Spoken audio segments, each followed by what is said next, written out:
What's up, YouTube, and welcome back to my channel. And in today's video, I'm going to be doing my prediction for the Missouri Tigers versus the Georgia Bulldogs. This is going to be a fun matchup.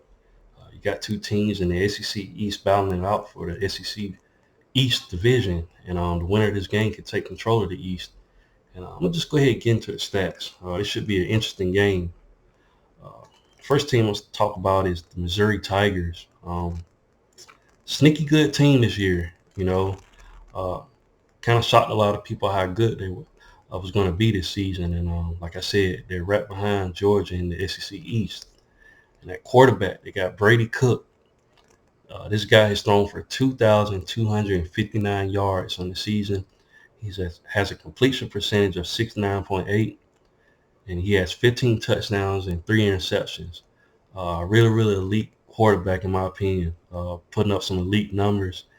Not only can he pass, he can run the ball too. And he actually finished third on the team with 134 yards for 5 touchdowns. So, uh, really good quarterback that can do it all, man. Not afraid to run the ball if the passing game is not there. And definitely a quarterback that Georgia's going to have to account for, not only for his passing but his legs. And this would make this game, kind of interesting because you know this guy can pass the ball and run it.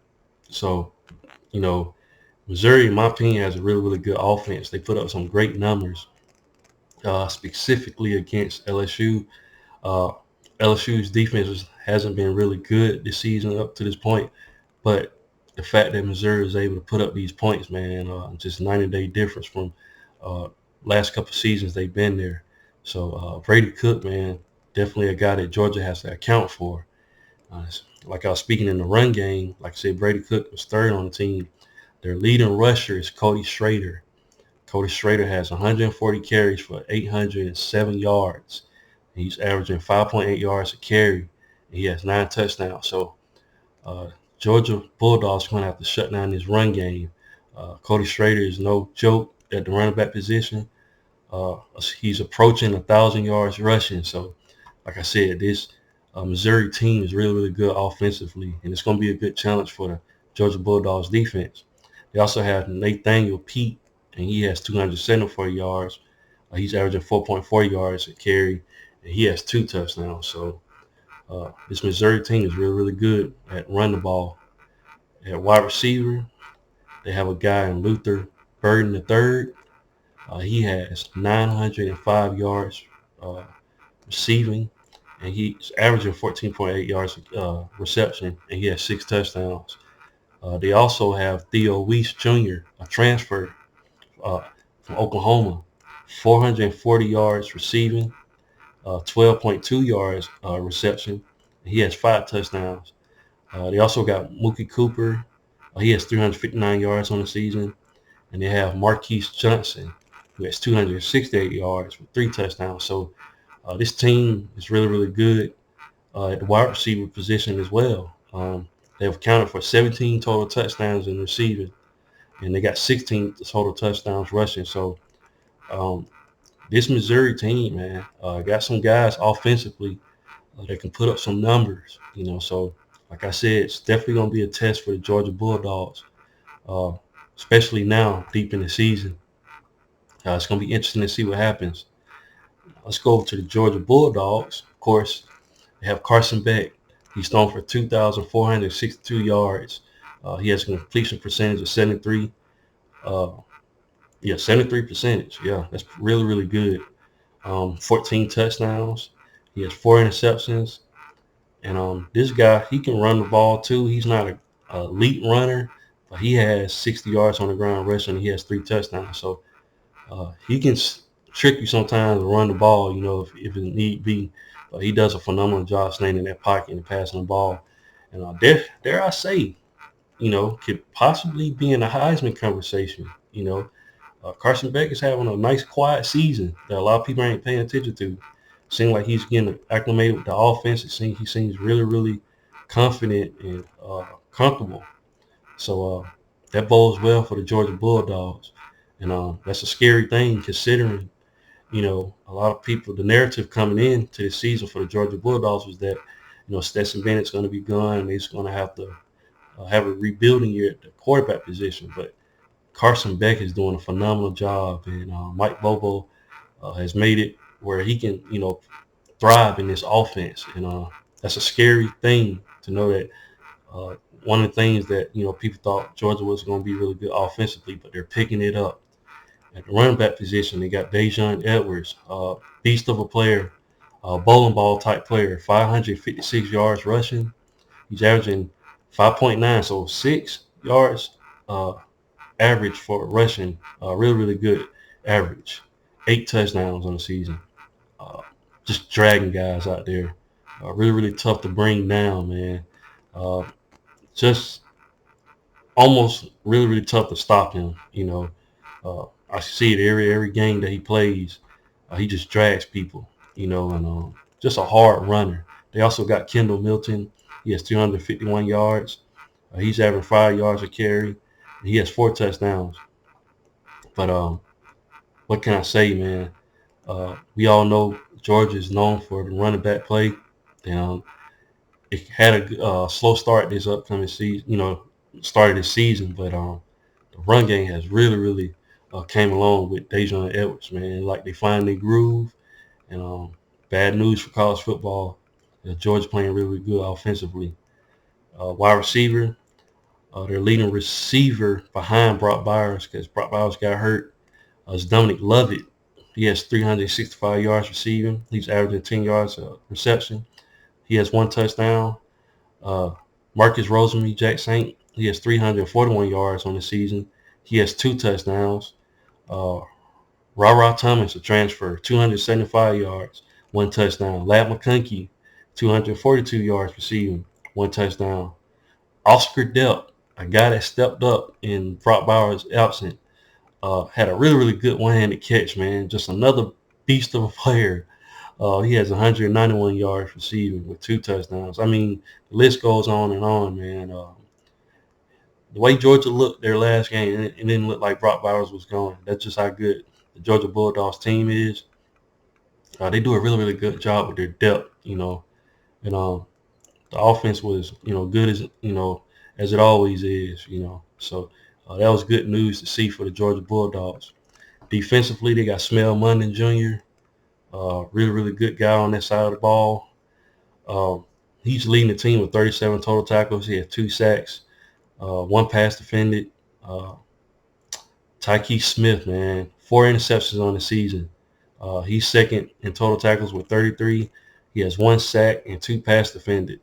Malachi Starks, 4 passes defended, 2 interceptions. I mean, Kamari Lassiter back there, half a sack with 4 passes defended. Dare I say, Georgia's strength, in my opinion, is that secondary.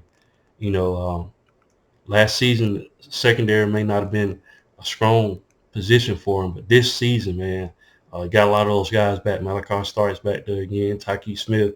That secondary is really, really good. But they're good up front as well. Jamon Dumas Johnson, really, really good player. And the list goes on, man. It's a typical Georgia defense. As long as Kirby Smart is there, that defense is going to be on point, man. And got one of the best defenses in the country. Sack-wise, they only have 16. They're not known for producing a lot of sacks, but, getting sacks is not always the thing. The main thing is getting pressure. And Georgia's one of those teams, man, even though they don't get sacks, they put a lot of pressure on the quarterbacks to force that ball out. So, and Georgia's finally able to get some sacks in their last game and force some fumbles. So, really, really talented defense. And Georgia's just a really, really good team overall. And I forgot to mention the defensive stats about Missouri. Missouri definitely has some guys on defense, too. They have Tyron Harper. He has 43 total tackles. He's leading the team with tackles. He has 2 sacks and 3 passes defended. On the back end, they got a really, really good player in Chris Abrams-Drain. He has 4 interceptions. I mean, one thing about this Missouri defense, I think they got a pretty good secondary. They just got they're good at getting interceptions. So far on the season, they have 7 interceptions. 4 of those came by, Drain. He has 4 of them. But the other 2 guys that got interceptions was Jalen Carlees. He has an interception. and they also have Marcus Clark. He has 2. So, and also this Missouri team has 24 sacks on the season. So way more sacks than Georgia. Georgia has 16. They have 24. So Missouri has the highest sack rate, so far, more sacks than Georgia. But definitely got to clean up their defense. Gave up a lot of points to LSU. I'm gonna get into that. Matter of fact, let me get into that right now. Read off these stats. You know, for this team. Well, actually, both teams. But let me get into that real quick. Okay, for Missouri team stats. Now, Missouri is averaging 33.9 points a game. Not too bad. They have 271 total points on the season, and they got 33 total touchdowns. Uh, Passing wise, they're averaging, let me see, they're averaging 294 yards passing on the season. That's pretty doggone good. Like I said, this Missouri team is really, really good offensively. And they gave the LSU Tigers some problems. LSU is dealing with some defensive problems as well as Missouri, but Missouri definitely putting up some points. A lot of yardage passing wise, and rushing wise, they're getting 149 yards a game. So right there at that sweet spot that I always say, 150 yards. You're doing really, really good with 150 yards and above. Really, really good offensive team. And just this Missouri team, like I said, if they can just clean up some things defensively, they can make this a game for Georgia. And now I'm gonna read off, Georgia's team stats. Now Georgia, I looked at some stats on them. Georgia actually has a top 10 offense, so Georgia's no slouch, man. And total points a game, they're getting 41 points a game. That's elite, real, real elite offense. Like I said, Carson Beck just doing a phenomenal job. Mike Bobo's putting them in the right position to run that offense. And Georgia's just elite, man. A real, really good team. 330 total points, and they got 41 touchdowns. Passing, they're getting 334 yards a game. Another elite offensive, passing game in the Georgia Bulldogs. So you got two teams that's putting up a lot of points. A lot of passing yards, I'm sorry. Both of these teams can air the ball out. So it's going to be interesting to see what happens. Rushing-wise, Georgia's getting 172 yards. And that's what I was saying. Anything above 150 yards rushing, really, really good. The Georgia Bulldogs got a real elite offense as well. So something's going to have to give in this matchup. We're going to actually see what happens. I was looking at the line for this game. Currently, I see it's 15.5. 15.5. So they think Georgia's going to win this by 2 scores. This game's going to be played in Sanford Stadium, and Georgia Bulldogs going to be at home. It's a home game for them. And if I had to give my prediction for this game, I got Georgia win this game. I just don't trust Missouri's defense. They definitely got to clean some things up. Let me read off these last, 5 opponents that both teams played. Memphis, Missouri beat Memphis 34-27. Like I said, Memphis put some points on them. Vanderbilt, they beat Vanderbilt 38-21. LSU, they lost 49-39. They beat Kentucky 38-21, and they beat South Carolina 34-12. And then Georgia, they beat UAB 49-21, beat Auburn 27-20, beat Kentucky 51-13, beat Vanderbilt 37-20, and they beat the Florida Gators in the last matchup 43-20.